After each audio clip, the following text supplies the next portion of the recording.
अब तक हम दो चरों में रैखिक समीकरण युग्म के बारे में पढ़ चुके हैं।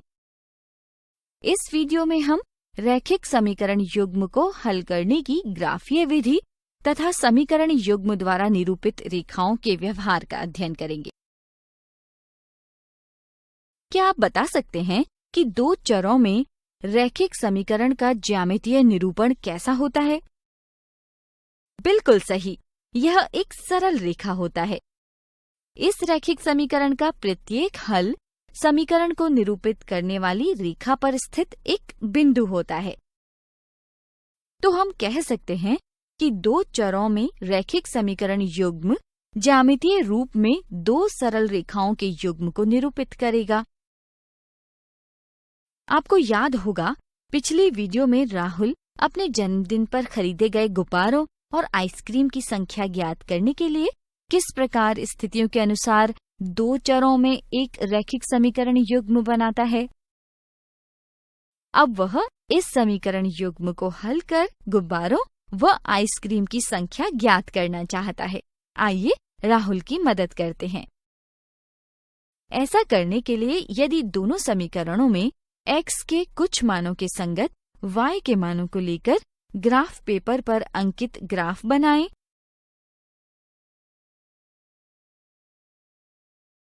तो हमें सरल रेखाओं का एक युग्म प्राप्त होता है। ये दोनों रेखाएं एक दूसरे को बिंदु 7, 12 पर प्रतिच्छेद करती हैं, जो कि दोनों रेखाओं के लिए एकमात्र उभयनिष्ठ बिंदु है। अतः x बराबर 7 तथा y बराबर 12 इस समीकरण युग्म का एक हल होगा। चूंकि बिंदु 7, 12 दोनों रेखाओं का एक उभयनिष्ठ बिंदु है, इसलिए दो चरों में इस रैखिक समीकरण युग्म का एकमात्र हल है। अतः राहुल ने 7 गुब्बारे व 12 आइसक्रीम खरीदे थे। इस उदाहरण में आपने देखा कि दोनों रेखाएं एक दूसरे को एक बिंदु पर प्रतिच्छेद करती हैं।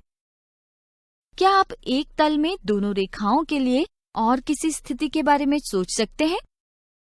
हम जानते हैं कि एक तल में यदि दो रेखाएं हों तो वह रेखाएं या तो प्रतिच्छेदी इंटरसेक्टिंग या संपाती कोइंसिडेंट या समानांतर पैरेलल होंगी। इन तीन स्थितियों को किसी दो चर में रैखिक समीकरण युग्म के लिए इस प्रकार दर्शाया जा सकता है। यदि समीकरण युग्म में x के गुणांकों का अनुपात y के गुणांकों के अनुपात के बराबर नहीं है, तो समीकरण युग्म द्वारा निरूपित रेखाएं प्रतिच्छेदी रेखाएं यानी कि इंटरसेक्टिंग लाइन्स होंगी। ऐसे में समीकरण युग्म का केवल एक हल यानी कि अद्वितीय यानी कि यूनिक हल होता है। यदि x के गुणांकों का अनुपात y के गुणांकों का अनुपात तथा अचर पदों का अनुपात बराबर है, तो रेखाएं संपाती यानी कि कोइंसिडेंट लाइन होंगी। ऐसे में समीकरण युग्म के अपरिमित अनेक हल हो सकते हैं।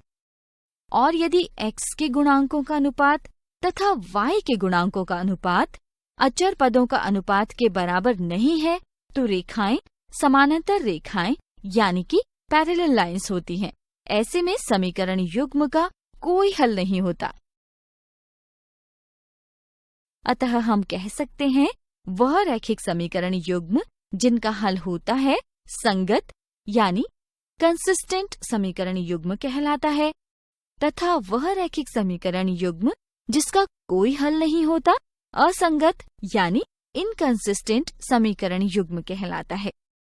आज हमने रैखिक समीकरण युग्म को हल करने की ग्राफीय विधि तथा समीकरण युग्म द्वारा निरूपित रेखाओं के व्यवहार का अध्ययन किया।